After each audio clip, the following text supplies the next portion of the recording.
There are many factors, I think, that work against a spirit of gratitude, and self-reliance is clearly one of those. The idea that we don't want to accept help from others. We fear becoming dependent upon others. We feel like we must take full responsibility for anything good that happens to us. If we have a success or a victory, we want to say that we did it, we brought it about.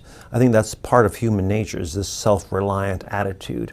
But there's also one that works really hard against gratitude, as you say, because with gratitude we have to acknowledge others contributing to our success, and we don't get rewarded for that. At work we get rewarded for our own efforts. Right?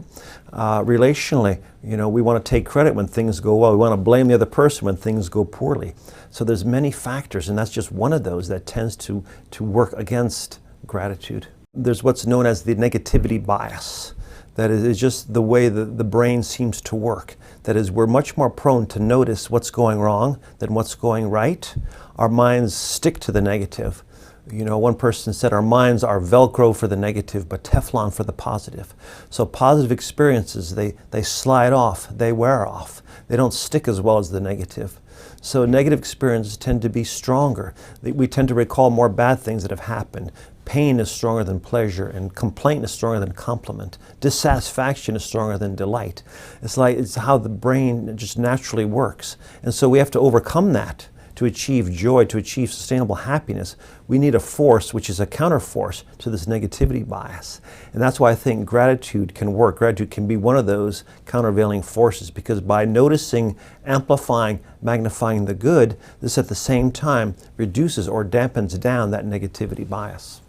We don't want to be dependent. It's hard to accept the gift because we feel obligated. We have such a strong desire to immediately address any possible imbalance with respect to debts and obligations and responsibilities. It really becomes a hang-up for people. It's hard to accept a gift. It's much easier to give a gift. Most of us, I know myself included, I'd rather give a gift than receive a gift.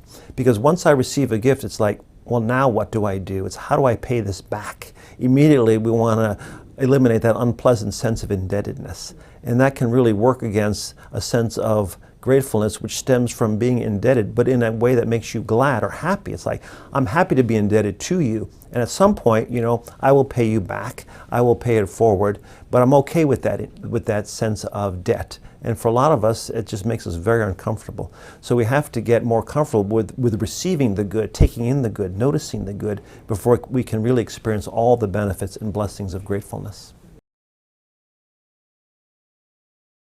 There are myths and misperceptions and just downright, falsehoods about gratefulness.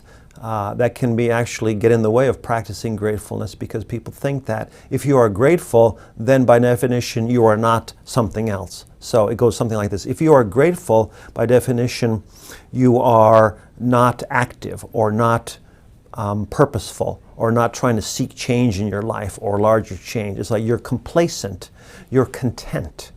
And it's actually worse than contentment. It's like passivity or complacency. That gratitude makes you lazy. It makes you not want to do anything. If I'm grateful, I'm not going to change anything because I like the way things are. But that's not what gratitude is. That's what maybe satisfaction is, but that's not gratefulness. So in fact, we find gratefulness actually makes a person want to actually achieve more.